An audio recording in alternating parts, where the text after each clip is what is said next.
ఓరుగల్ అందాల YouTube channel ప్రేక్షకులకు స్వాగతం. చరాచర ప్రపంచ నిర్మాతయగు పరమేశ్వరుడు తనకు ప్రపంచోద్ధరణంబు ముఖ్య కర్తవ్యమగుట చేత ప్రతి యుగంబున ఏదో ఒక అవతారంబు ధరించి అనుగ్రహమున శిష్టరక్షయు నిగ్రహమున దుష్టశిక్షయు చేయుచుండను. కావున ఆ పరంధాముని అనుగ్రహం కేవలం భక్తి వలనే సాధ్యం. ఆ భగవానుడి పట్ల కల్తీ లేని షరతులు లేని స్వచ్ఛమైన భక్తితో తనకు తాను అర్పించుకున్న భక్తాగ్రేశ్వరులు అయిన రామదాసు, మీరాబాయి, అన్నమయ్య గూర్చి విన్నాం.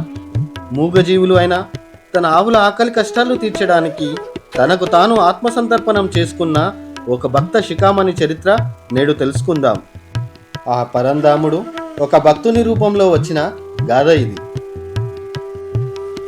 దీని గురించి తెలుసుకోవాలంటే మనం తమిళనాడు రాష్ట్రం దిండిగల్ జిల్లా రెడ్డియార్ ఛత్రంలో ఉన్న శ్రీ గోపీనాథ స్వామి ఆలయానికి వెళ్లాల్సిందే. ఈ ఆలయం పాతాళ శంభుమురుగన్ ఆలయానికి 9 కిలోమీటర్ల దూరంలో ఉంటుంది. దిండిగల్ రైల్వే స్టేషన్కి 20 కిలోమీటర్ల దూరంలో పాతాళ శంభుమురుగన్ ఆలయం దారిలో కొలువై ఉంటుంది ఈ గోపీనాథ స్వామి ఆలయం. పాతాళ శంభుమురుగన్ ఆలయానికి కరుంగలి మాల కొరకు వెళ్లే భక్తులు దారిలో ఈ మహిమాన్విత ఆలయాన్ని దర్శించుకోవచ్చు.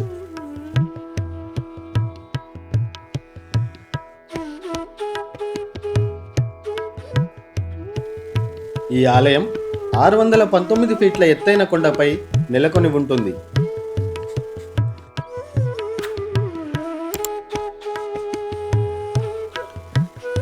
ఈ కొండ పాదాల చెంత మాంగరై నది పారుతుంది. చుట్టూ పచ్చని ప్రకృతి నడుమ ఈ ప్రదేశం శ్రీకృష్ణుని బృందావనం వలె బాసిల్లుతుంది. చరిత్ర ప్రకారం 13వ శతాబ్దంలో తమిళ పాండ్య రాజ్యంలోని ఒక బ్రాహ్మణుడు కాశీయాత్ర చేస్తూ బళ్ళారిలో ఆగుతాడు. ఆ రాజ్యంలోని రాజు వల్లాల, అతని భార్య గోపమ్మ, అతని ఏకైక పుత్రుడు గోపినాథన్.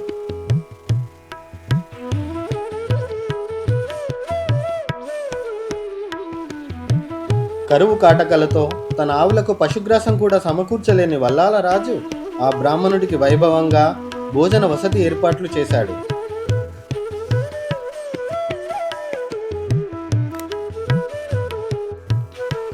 అంతట సంతసించిన బ్రాహ్మణుడు రాజును తన ఆవుల మంద పరివారంతో సహా పాండ్యరాజ్యంలోని మాంగరై నది ప్రాంతంనకు తరలి వెళ్ళమని, ఆ నది పరివాహక ప్రాంతం పచ్చదనంతో ఏ లోటు లేకుండా ఉంటుందని తెలిపాడు.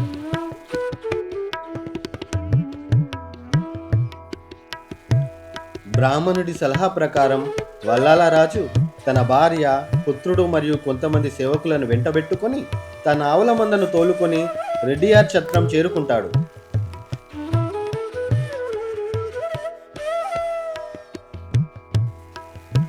ఆ కొండ, గలగలా పారుతున్న మాంగరై నది, పచ్చని ప్రకృతిని చూసి ఆవులు అక్కడే తిష్టవేశాయి.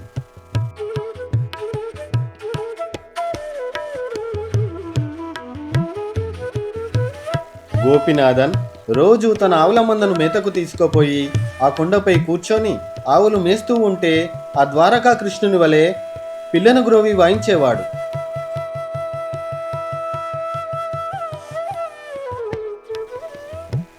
అతని తల్లి గోపమ్మ ఆ మధుర సంగీతంతో తన కొడుకుని కనుక్కొని మధ్యాహ్న భోజనం పెట్టేది.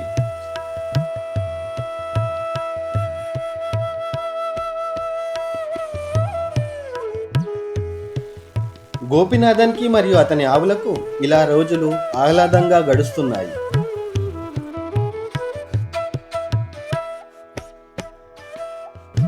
కానీ ఇది వెక్కిరించినట్టు ఆ కరువు వలను తరుముకుంటూ వచ్చింది. నది ఎండిపోయింది. పశువులకు గ్రాసం కరువైంది.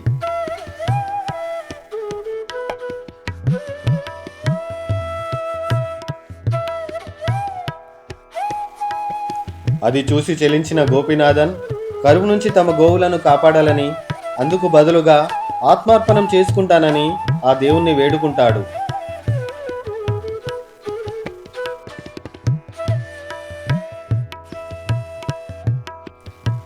ఆ రాత్రి కుండపోత వర్షం ఆ ప్రాంతంలో కురిసింది. దానితో కరువు కనుమరుగైంది.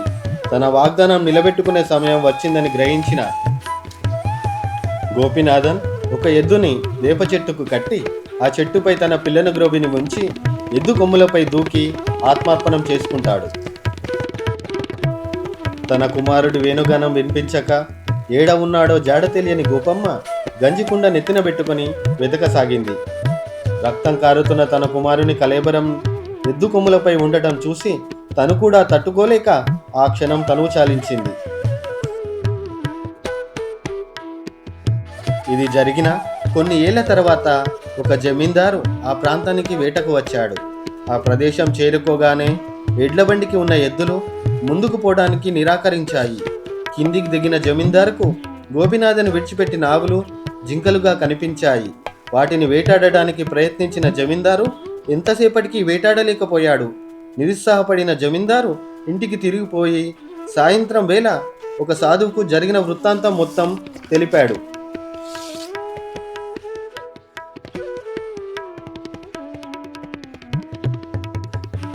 అది విన్న సాధువు తన జ్ఞాన దృష్టితో అంతా తెలుసుకొని జమీందారుతో, అయ్యా, నీకు కనిపించినవి జింకలు కాదు, ఆ గోపీనాథుని ఆవులని, ఆ గోపీనాథుడు ఇప్పటికీ ఆ కొండపై కొలువై ఉన్నాడని, సాక్షాత్తు విష్ణు స్వరూపమని తెలిపాడు. ఆ క్షేత్రం మహిమ తెలుసుకున్న జమీందారు కొండపై ఆలయం నిర్మించి మూల విరాట్ను వేణువు ధరించిన రూపంలో వేణుగోపాల స్వామిగాను, ఉత్సవమూర్తిని వెన్న ముద్దలు 2 చేతుల్లో ధరించినట్టుగా ప్రతిష్ఠించాడు. గోపీనాథన్ అమ్మాయిన గోపమ్మ ప్రత్యేక ఆలయం కట్టించి గంజికుండ నెత్తిన పెట్టుకున్న రూపంలోని విగ్రహం ఏర్పాటు చేయించాడు. ఈ ఆలయానికి చేరుకోవాలంటే 619 మెట్లు ఎక్కాల్సిందే. ఈ చరిత్ర 15-18 శతాబ్దంలో తమిళనాడులో తెలుగు నాయకులు పాలించిన కాలంలోనిది. వీరు విజయనగర రాజ్యం పతనాంతరం స్వతంత్రంగా పరిపాలించారు.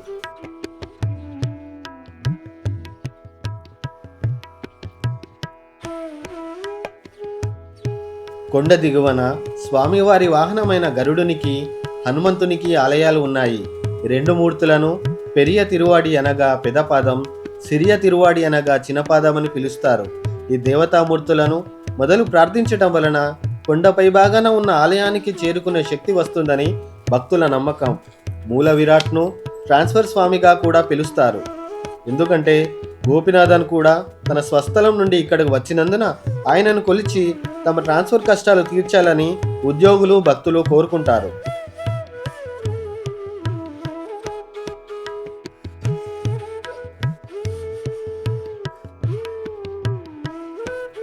ఇలాంటి మహిమాన్విత క్షేత్ర సందర్శనం మన అదృష్టం.